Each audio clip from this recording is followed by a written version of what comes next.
Theresa. How are you? I am doing so good. I'm excited to be here and get to chat with you. I would love to ask you some questions, and one of my first one would be, what inspired you to do what you do? Well, this could be a very, very long story, so I will try to keep it brief. But I worked in the corporate world for much of my adult life. I mean, I was an attorney. I actually was a prosecutor for a while and did divorce work. And then I got into sales for a software company related to the legal industry.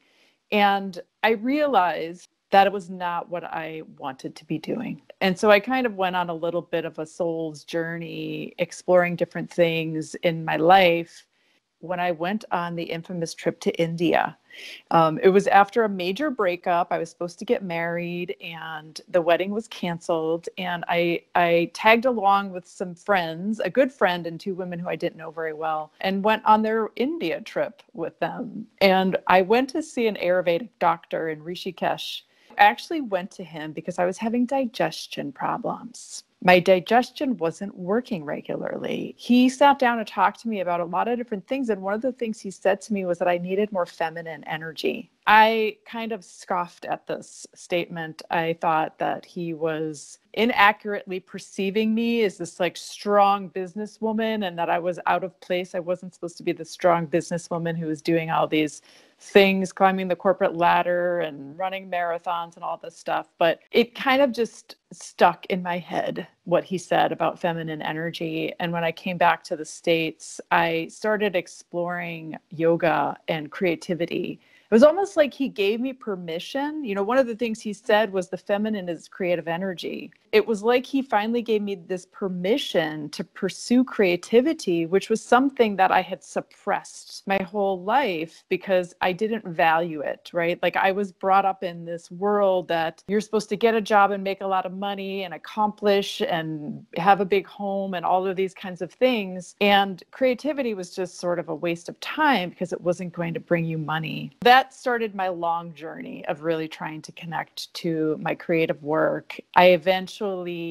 got into yoga, which was very different from my other physical practice, which, as I had mentioned just briefly, running marathons, climbing mountains in South America, these very aggressive things, which were great. But yoga was so slow that it was very foreign to me to slow down in that way. You know, I was living in Manhattan, very aggressive party lifestyle. And once I found yoga, something just started to change for me. And that just kind of blossomed into a lot of different things. I really got very captivated by sound healing. And I have many gongs to support my sound healing initiatives, my curiosities. Was certified to teach actually Kundalini yoga. Just kind of been on a journey to continue to explore really from like the heart space, from an intuitive heart space about what it is I want to be experiencing in my life. I was fortunate enough to be able to leave that corporate job and, you know, I'm still on a journey for sure. I feel like that wisdom from the Ayurvedic doctor about the feminine just kind of became this like guiding light for me to be thinking about and seeing the world through the lens of the feminine. You know, I do a radio show and podcast that it is about amplifying the feminine, women's voices, an antidote to the patriarchy, healing the patriarchy. I work with people individually doing that kind of work. And so that's kind of how I got there. Great story. How would you describe what you do? Using the word coach is probably the easiest word to understand, although I have some resistance to that word. But I feel like what I do is a coaching kind of supportive practice that is focused on experiencing life through the feminine and healing. You know, so much of my work and training has been in healing. I incorporate different healing modalities into my work, but a lot of it is kind of anchored in like the coaching model. Where do you produce your work location-wise? Well, I am based in the beautiful Hudson Valley. I had opened a yoga studio in Kingston, New York, back in 2015. It has since closed. COVID closed it, and I don't think it'll reopen in the same place. But I do produce events in the Hudson Valley related to sound healing and a lot of new moon and full moon ritual work. Typically that's happening in the Hudson Valley, although a lot of it is happening virtually these days. I will put your information in the blog for all my readers to check you out and your website out and maybe join one of your seminars or your moon rituals. That would be very cool. Yeah, and to collaborate, you know, so much of this like feminine kind of energy is about collaboration and community. And so that's what's intriguing to me about it, is to find like-minded folks who are interested in doing things like yourself and then collaborating and see what can be created anew from it. Yeah, totally agree. What do you love the most about your work? I love learning. I love learning so much. And so I'm always learning and growing, even as I'm doing my work. And for some reason, I've often played the role of like counselor to people. Maybe that's why I started out as an attorney, because I was like headed in that direction of being a counselor, but it wasn't quite the right fit for me. And it just comes pretty naturally to me. And I enjoy the intimate contact with others through the process of really getting to know people and working with them, supporting them on their own journey. So there's the human connection, I think, is a huge part of it. Although I've been told that I'm half introvert and half extrovert, I definitely thrive off of human connection.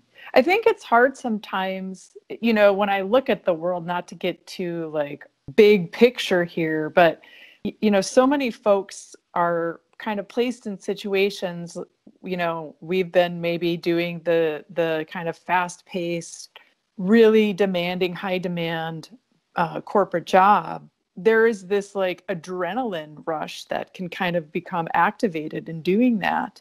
But eventually it catches up with your body, because it's hard to stop when we're caught up in that system of the demands of work and family and all of those types of things. We end up fueling ourselves in ways that are out of balance, right? Like some people take medication, some people are having 3 cups of coffee, you know, so it's this constant like pumping the body full of adrenaline and activity, which eventually, as we started to see, you know, in the past, I don't know how many years, what stress does to people, adrenal fatigue, you know, there are so many ways that the body just finally says, no, I can't take it anymore. And it would just be my hope that we can create a system where people can go to work in a balanced way and still have the ability to slow down and nourish themselves, because the body will not work properly if we don't nourish ourselves like you're describing. I always think the biggest problem is that most people, and including me, have to get to the point where you can't go further anymore to realize that you have to change. Like sometimes there is that idea that it's not possible.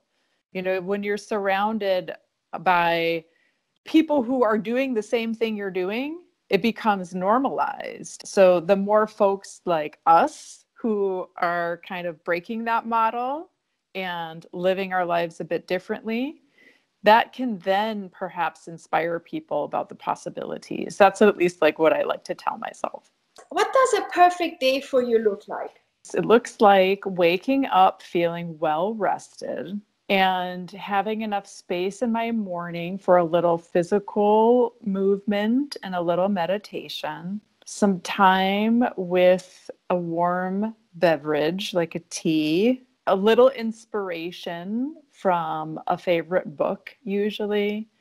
It is having, you know, the space to do both the work, task-oriented things that are necessary to hold the work together in a sense, but also to have space for some creativity. I try to do a little painting. I'm trying to work on some music associated with guided meditations and things like that. And then I really try to get a good hour to an hour and a half outside. Whenever the weather is good, I'm almost always walking for at least an hour or an hour and a half, or going for a hike. The last gift you gave somebody, what was it? I gave, just this weekend, I gave my friend a massage for, not me, a gift certificate for a massage for her birthday. Okay, nice. Yeah. Is there a favorite piece of advice you can give to people? Trust yourself. Great. Is there Yeah. anything, any hidden talent you would like to realize? I would love to be a singer and to be able to. Third person answering me that from all the people I interview. I'm like, oh, wow. Yeah, it's one of those things that has been kind of milling about in my life ever since I was young. Fear and other things kept me away from really diving into it. So I'd like to spend a little bit more time in that area. Theresa, where were you born? I was born in Milwaukee, Wisconsin. Went to college there, and then I moved to Newark, New Jersey to go to law school, and that brought me east. Would unlimited income change your lifestyle you have right now, or?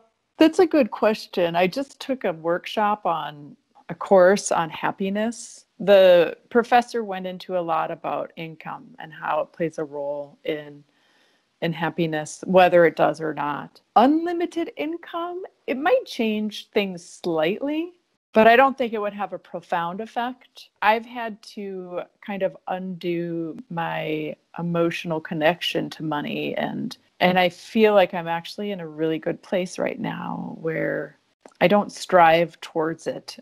I'm fortunate enough that I can provide for myself, but I might build a swimming pool in the yard if I had unlimited funds. But But I mean, this is the perfect answer when you tell me you're striving for not reaching for money, and you tell me that you wouldn't change that much. I mean, yeah, you can maybe fly on vacation a little more often or build a swimming pool in your yard, but you wouldn't like dramatically change your life. No, not at all. I feel very lucky because I do feel like I worked hard to get to this point, but I do feel very like my life is very rich and very full and in all the good ways for me. One more question. How would you aspire to be? It's the first word that kind of came to mind was at peace. I guess it's wrapped up a little bit in the idea of trusting in the flow of life, the divinity of life, the magic of life, and whatever is presented without trying to control too much. I'm always kind of exercising this balance between surrender and control. I've gotten better at it, but I think like that, just being at peace with the flow of life, I think is where I aspire to be. Amazing answer.